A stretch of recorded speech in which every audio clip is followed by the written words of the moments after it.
네, 최근 발생한 역대급 산불에서 임도의 역할이 다시 주목을 받았습니다. 산불 진화와 숲 관리를 위해서 산해낸 길을 임도라고 부르는데요. 이 산림청에서 이번에 임도 설계 기준을 대폭 강화했다고 합니다. 산림청 목재산업과 이성진 과장과 자세한 내용 알아보겠습니다. 어서 오십시오. 네, 안녕하십니까. 안녕하세요. 네, 사실 임도라고 하면 조금 생소한 용어처럼 들리는데요. 쉽게 말해서 좀 산길이라고 보면 되겠죠?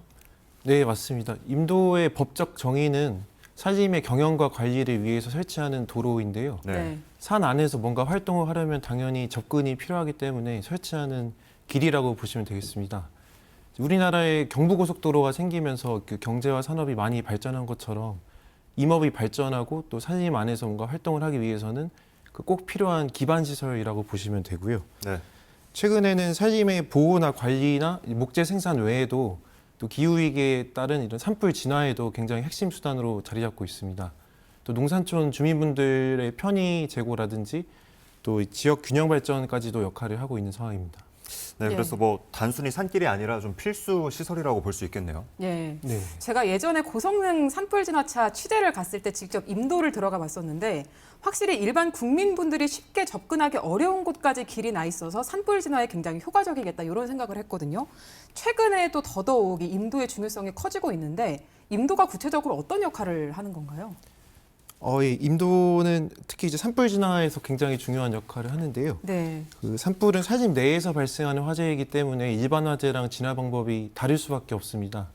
공중에서 산림 헬기를 통해 가지고 산불을 진화하는 것도 중요하지만 산불을 마무리하는 것은 결국에 지상 진화인데요. 네. 특히 야간 상황에 산불을 진화할 때는 그 임도를 타고 들어가서 이런 산불 진화 차량이라든지 산불 인력, 진화 인력들이 지상 진화를 해서 마무리하는 게 굉장히 중요합니다. 그래서 영상에 보시는 것처럼 이렇게 임도가 산불 내에서 차량과 인력들이 진입할 수 있는 진입로 역할을 하기 때문에 인력이 빠르게 이제 진입을 할 수 있고요.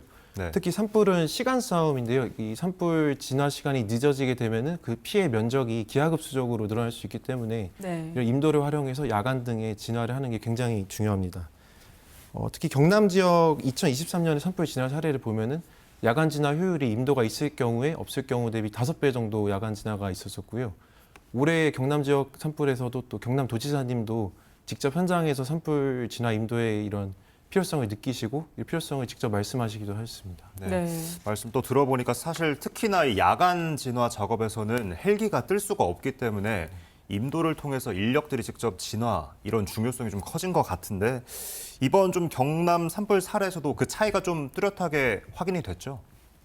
네, 맞습니다. 이번에 산불이 났던 경남 하동에서도 이런 임도 유무에 따라서 명암이 좀 엇갈렸는데요.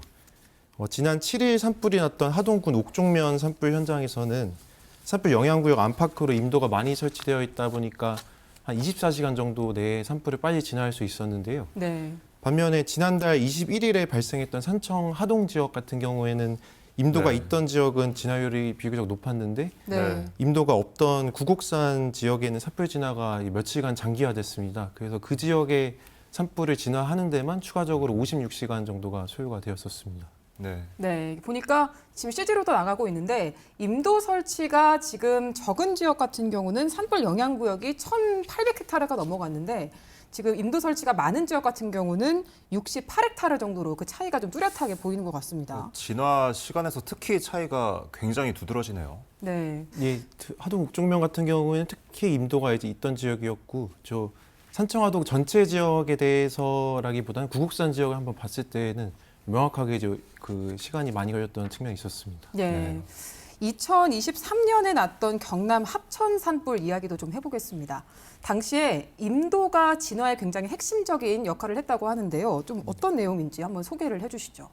예, 2023년 3월 8일에 경남 합천에서 산불이 있었는데요. 초기에는 강한 바람으로 인해서 이제 산불이 많이 확산이 되었는데 네. 야간에 임도를 활용해서 진입을 하다 보니까 일몰 당시에는 진화율이 10%에 그쳤었는데 네. 야간 동안에 새벽 5시까지 92%까지 이제 82%포인트를 거의 다 이제 산불이 네. 진화했던 사례가 있었고요. 네, 지금 화면으로 보시는 것처럼 진화 차량이 굉장히 수월하게 움직이고 있는 모습이거든요. 네, 맞습니다. 예. 저렇게 야간에는 특히 이제 어둡고 진입이 예. 어렵기 때문에 꼭 필수적인 상황이었고 반면에 비슷한 시기 그 3월 11일에 하동 지리산 국립공원 인근에서는 그 임도가 없었기 때문에 이적 접근이 어려웠고 또 안전 문제상 야간 진화가 어려웠다 보니까 훨씬 시간이 길어졌었던 그런 사례가 있었습니다. 예. 네.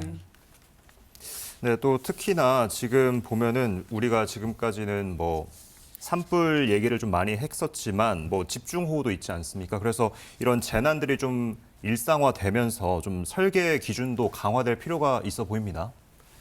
네, 최근에는 기후 위기로 인해서 네. 여름철에 집중호우 빈도가 굉장히 높아지고 있습니다. 네. 그렇기 때문에 이런 꼭 필요한 시설이지만 이런 임도도 안전하고 튼튼하게 구축하는 게 꼭 필요하다고 판단을 해서 이번에 네. 개정이 이루어진 상황이고요. 특히 배수 설계 기준을 강화했습니다. 여름철에 비가 많이 올 때 물이 잘 빠지도록 설계를 해줘야지 임도가 피해가 없을 텐데요. 이 강우량 기준이 기존에는 1.2배까지만 고려를 했다고 하면은 이걸 대폭 강화해서 2배까지 더 강화한 구조를 설계할 수 있도록 의무화하였고 또 예전에는 100년에 한 번 오는 강우량만 고려했었습니다. 네. 이게 통계적인 수치였는데 여기에 더해서 최근 5년 동안 극한 강우가 실제로 내린 값을 같이 고려해서 그 둘 중에 더 강한 값을 더 보수적인 설계를 할 수 있도록 네. 이번에 개정을 하였고요. 또한 이제 수직 높이 15m 이상의 비탈면 붕괴에 대해서는 안정 해석을 의무화하도록 또 개정도 하였습니다.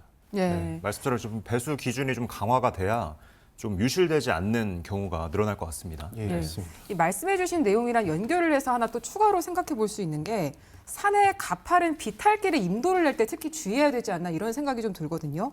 특히나 경사가 가파르면 지반이 약해지기 때문에 산사태가 발생했을 때 우려가 좀 커지는데 이 부분에 대한 기준도 강화된 게 있다고요.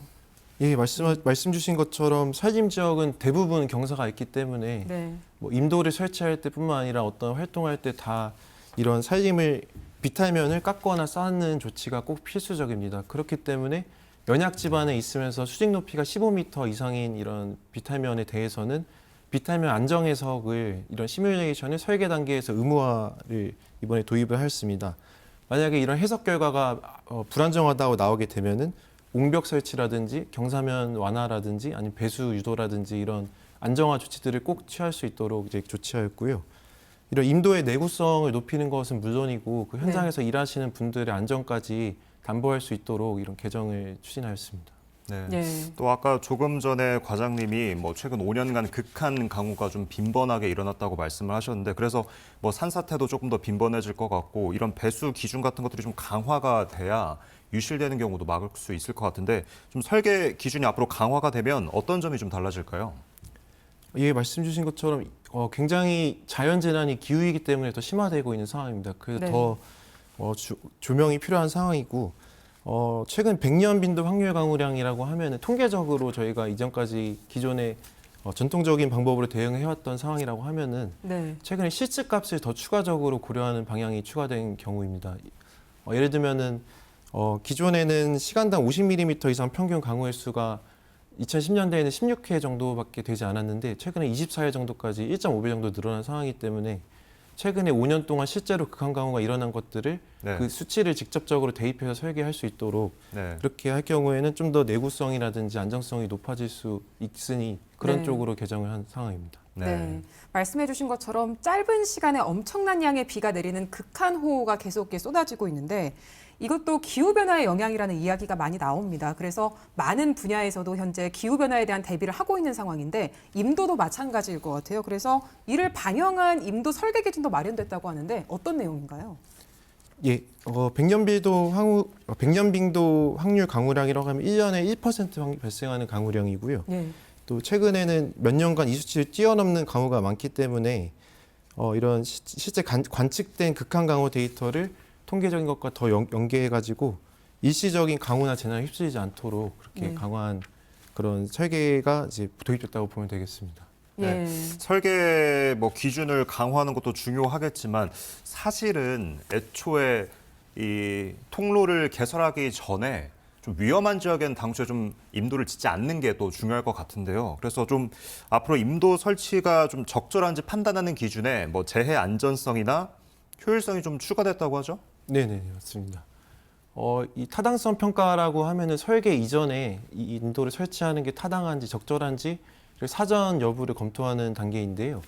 기존에는 필요성, 적합성, 환경성 세 가지 지표만 있었습니다. 네. 인도가 여기에 필요한지 또 환경에 대한 그 영향은 어떤지 이런 것들만을 평가했다고 하면은 앞으로는 재해 안전성이나 효율성 같은 지표까지 추가가 된 상황입니다. 재해 안전성이라고 하면은 그 인도 노선이 산사태나 붕괴 등에 취약한 지역에 설치되지 않도록 하는 그런 기준이고요. 효율성 네. 같은 경우에는 이런 임도를 설치했을 때 접근성이라든지 네. 임도를 활용할 수 있는 것들을 종합적으로 검토하는 항목입니다. 그래서 자연재난에 인한 피해도 최소화하고 또 최적의 노선을 선정해서 임도의 이런 효율성을 높일 수 있는 그런 조치를 취하고 있는 부분이고요. 이런 것들을 통해 가지고 임도를 단순히 늘리는 부분이 아니라 이제 불필요한 임도 설치를 막고 또 재해 튼튼한 임도를 설치하는 게 네. 필요하고요.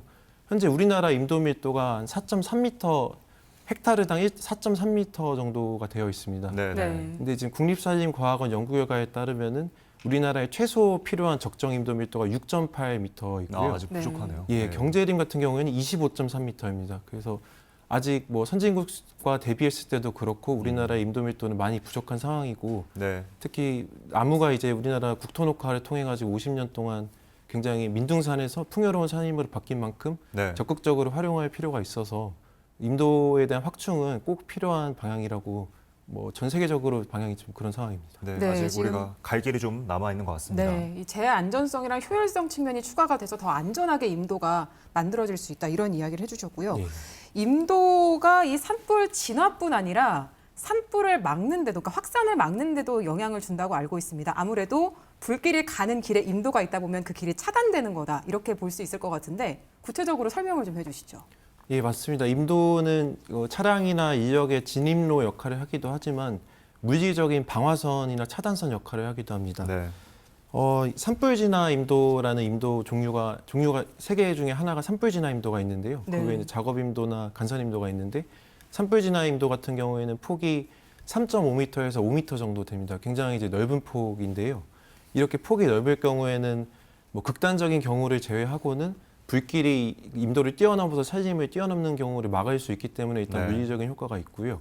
실제로 산불의 진행 방향이랑 임도의 노선 방향이 이제 교차해서 수직적으로 있을 때는 산불 이제 확산 속도가 늦춰지거나 아니면 멈추는 경우도 있기도 합니다. 네. 그런 것들을 이제 활용하기 위해서 임도를 따라서 진화 차량이라든지 아니면 물탱크 차량들이 이동을 하면서 진화 네. 작업을 펼치기도 하고 그런 물리적인 차단선 역할을 하게 되는데요. 이것처럼 단순한 이동 통로나 아니면 작업 도로가 아니라 산불 시에는 방화선 역할까지도 하는 임도라고 네. 보시면 되겠습니다. 네. 네, 그래서 임도의 중요성을 좀 다시 한번 좀 되새기게 되는데 이런 어떤 산불 지상 진화 작업에서 어떤 통행로가 되기도 하고 방금 말씀하신 것처럼 산불을 어떤 막아주는 방어선 역할도 하기 때문에 임도가 어느 때보다 좀 설치가 중요할 것 같지만 사실 이 개발이라는 것과 생태계 보호라는 거는 어떻게 보면 언뜻 들으면 좀 양립할 수 없는 단어인 것처럼 들리거든요. 그래서 임도를 개설하면서 아무래도 앞서 환경단체에서 좀 환경 파괴 우려도 있었던 걸로 알고 있는데 그래서 좀 이번에는 이제 생태계 보호도 좀 강화 방안을 좀 강구해야 될 것 같아요. 예, 이번 개정에서 타당성 평가 단계에서 네. 환경성을 좀 더 강화하는 조치를 넣었습니다. 기존에는 임도 예상 노선에 멸종 위기 동식물 서식에 대해서만 고려가 됐던 부분이 있었는데 산림청에서 이제 관리하고 있는 보호가 필요한 동식물인 특별 산림 보호 대상종도 같이 고려를 할 수 있도록 하였고요. 네. 또 이런 설계 단계나 타당성 평가 단계에서 불필요한 임도 설치를 줄이기 위해서 평가 항목을 엄격히 한 부분도 아까 있었고 네. 또 생태적으로 민감한 구간은 노선을 회피한다든지 이런 것도 같이 고려될 수 있도록 이번에 좀 기준을 강화를 했고 네. 말씀 주신 것처럼 이제 양립하기 어려운 약간 양면성이 있는 개발과 환경 보전이 그런 부분이 있기는 하지만 네. 어쨌든 임도는 그런 꼭 국가 필요하죠. 차원에서 꼭 필요한 시설이기 때문에 산림청에서도 환경적인 것들을 계속적으로 고려해 나가면서 또 자연의 최소한으로 개입해 나가면서 임도를 확충해 나가는 쪽으로 정책을 지금 출입하고 있습니다.